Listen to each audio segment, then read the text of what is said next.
Yang pertama, tradisi tahlilan dan kenduri. Biasanya sebelum makan kan disuruh baca zikir itu, kadang yasin sama tahlil. Kalau bacaan yasin dan tahlil itu memang dianjurkan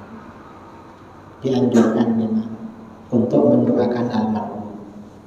Tujuannya apa? Kalau almarhum ini banyak dosanya, itu mengurangi dosa.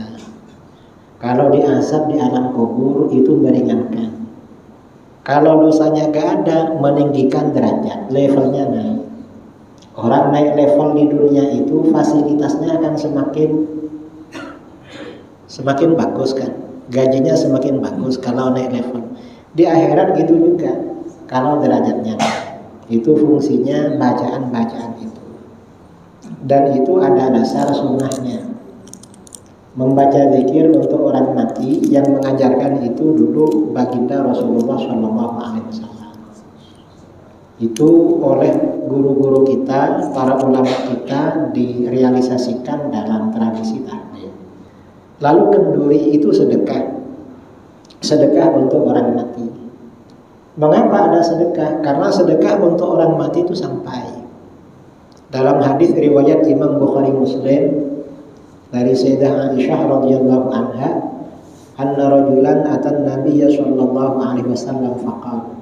Seorang laki-laki datang kepada Nabi sallallahu alaihi wasallam lalu bertanya, "Ya Rasulullah, inna ummi uftulitat nafsaha wa lam tusli." Hai Rasulullah, ibuku tiba-tiba meninggal dunia dan tidak sempat berwasiat. Wa uraha law takallamat tasaddaqat. Saya kira kalau ibuku sempat berkata-kata, pasti berwasiat untuk bersedekah. Ibu ini senang bersedekah. Afalaha ajrun in tasaddaqtu anha. Apakah ibu saya dapat pahala kalau aku bersedekah untuk beliau? Apa jawaban Rasulullah? Rasulullah menjawab, na'am, iya. Ibumu dapat pahala kalau kamu bersedekah untuk ibu. Artinya apa? Sedekah untuk orang mati itu sampai. Dan kita ini kalau bersedekah, kalau orang tua sudah meninggal dunia, dianjurkan setiap sedekah niatnya untuk kedua orang tua. Karena di dalam hadis riwayat Imam Ad-Dailami, ya, idza tasaddaqa ahadukum bi shadaqatin tatawwu'an falyaj'alha an abawayhi. Kalau kamu mengeluarkan sedekah sunnah, niatkan untuk kedua orang tua kamu. Ada fakir miskin, kasih sedekah. Dalam hati untuk almarhum, almarhumah orang tua. Ada yatim, ngasih lagi. Ada orang soleh, pokoknya apa lah, untuk almarhum, almarhumah orang tua. Mengapa niatnya untuk orang tua? Fayakunu lahu ajruha. Pahala sedekah itu langsung mengalir pada kedua orang tua. Kalau pahala sedekah mengalir pada orang tua, kita yang bersedekah dapat apa? Jangan khawatir, wala yanqusuhu min ajriha syai'. Kamu yang bersedekah gak kurang sedikit pun dari pahala sedekah kamu. Itu kalau sedekah diniatkan untuk orang tua. Kalau gak niatkan untuk orang tua kita gak dapat. Dan pahala sedekah kita gak lebih. Segitu juga pahalanya. Kalau diniatkan untuk orang tua, pahalanya gak kurang, orang tua langsung dapat. Seperti itu juga. Itu sedekah. Loh, mengapa kita ini sedekahnya kok pakai sedekah makan dan minum? Ya karena memang kata para ulama di dalam kitab-kitab fikih, Imam Syekh Zakaria Ansari dalam Masalah Maqalib, afdhalus shadaqah al-ma. Sedekah paling utama nomor 1 itu air. Summa ta'am, nomor 2 makanan. Mengapa air? Air ini sedekah paling utama. Karena air ini di dalam hadis ya sahih riwayat Abu Dawud dari Sa'ad bin Ubadah. Sa'ad bin Ubadah ini ibunya meninggal dunia. Tanya pada Rasulullah, "Ya Rasulullah, ayyu shadaqati a'jabu ilaihi?" Hai Rasulullah, sedekah apa yang paling engkau senangi untuk ibu saya almarhumah? Rasulullah menjawab, al-ma, air. Air ini sedekah paling disenangi. Artinya pahalanya paling besar. Mengapa air? Air ini paling banyak dibutuhkan orang agar tidak hipertensi ya, agar tidak dehidrasi karena banyak kegiatan. Itu harus rajin-rajin minum air.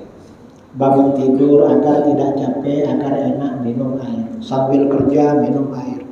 Habis makan minum air. Habis rokokan minum kopi. Ada airnya itu. Ya pokoknya kan air terus nih Pak. Sampai minum obat apapun itu air ya. Air. Sedekah air. Makanya air ini pahalanya paling besar. Dan sedekah air ini jangan diremehkan saudara. Kadang-kadang gara-gara sedekah air dosa besar diampuni oleh Allah. Dalam hadis riwayat Bukhari Muslim dari Abu Hurairah radhiyallahu anhu, Rasulullah SAW bercerita bersabda, "Bainama kalbun yutifu bi raqiyatin qad kana yaqtulu bil 'atash." Ketika ada seekor anjing mengelilingi sumur. Ini kejadian di Timur Tengah pada masa sebelum Islam. Rasulullah cerita, ada seekor anjing mengelilingi sumur. Anjing itu benar-benar hampir mati karena kehausan. Mau melompat ke dalam sumur gak bisa, akhirnya mengelilingi sumur. Siapa tahu ada orang lewat mengambilkan air. Idra'athu baghiyun min baghaya Bani Israil. Tiba-tiba seorang pelacur Bani Israil melihat ada pelacur pula. Pelacur itu biasanya kan kerjanya malam kan. Kalau siang kan pulang, kan begitu. Tapi pelacur dulu saudara, yang kerjanya ada waktunya malam hari. Kalau pelacur sekarang kadang lebih parah. Kenapa lebih parah? 24 jam kerjanya, siang malam.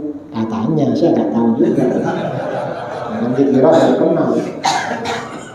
Akhirnya pulang, sampai di dekat sumur, melihat seekor anjing mengelilingi sumur hampir mati kehausan, hatinya merasa kasihan. Karena si kasihan, fanaza'at muqaha, dia lepas sepatunya. Pelacur itu dulu kerja pakai sepatu, tas sekarang pakai sandal, pakai sepatu. Pakai apa sekarang? Ada yang tahu? Gak tahu? Gak tahu? Gak boleh tahu. Kalau tahu itu nakal. Akhirnya lepas sepatunya. Setelah lepas sepatunya, fastaqat lahu fi, dia menimba air ke bawah. Dulu sumur gak pakai timba, gak pakai tali. Peradaban belum sampai ke sana. Pakai tangga ke bawah. Turun, pakai sepatunya ambil air. Setelah naik ke atas, fasaqat fi, dia kasih minum anjing itu. Setelah anjing itu segar, dia pulang. Gak lama kemudian meninggal dunia. Pelacur ini. Mungkin karena malam hari divaksin ya, terlalu banyak, overdosis, mati besoknya itu. Apa yang terjadi? Gara-gara ngasih minum anjing, Allah ampuni dosanya sebagai pelacur. Padahal yang dikasih minum adalah anjing. Karenanya kata para ulama, Imam Al-Qurtubi dalam tafsirnya, kalau kamu banyak dosanya, yang senang sedekah air minum. Bawa air minum ke masjid, ke pondok, ke majelis, ke mana. Mengapa? Pelacur aja diampuni oleh Allah, padahal ngasih minum anjing. Apalagi kalau yang dikasih minum manusia, apalagi manusianya orang Islam, tambah mantap itu. Saudara pernah ngasih minum anjing? Pernah? Gak pernah, karena di Riau gak ada anjing yang haus. Banyak air di sini. Tapi kira-kira seandainya ada anjing mendekat, saudara ambilkan apa kira-kira? Hah? Ambilkan batu. Kenapa diambilkan batu? Oh, Pak Kiai, ini anjingnya ikut Wahabi. Bukan Ahlus Sunnah wal Jamaah. Padahal anjingnya mungkin apa? Artinya apa? Ya sedekah air seperti itu, saudara. Itu air. Berdasarkan hadis ini, kata para ulama, ya, orang itu punya hewan ternak, dikasih makan, dikasih minum, itu mengurangi dosa. Saudara kucing kasih makan, mengurangi dosa. Ternak ayam kasih makan, mengurangi dosa. Padahal itu hewan. Apalagi kalau yang diternak itu manusia. Saudara punya istri, punya anak, kasih makan, kasih minum, mengurangi dosa itu. Makanya kalau banyak dosanya, yang banyak anaknya. Istrinya ajak terus, ayo bikin anak mah. Kok bikin anak? Mengurangi dosa. Nanti dosa kita berkurang. Itu kalau banyak dosanya. Kalau masih banyak dosanya, ya tambah istrinya nggak apa-apa. Mengapa? Mengurangi dosa.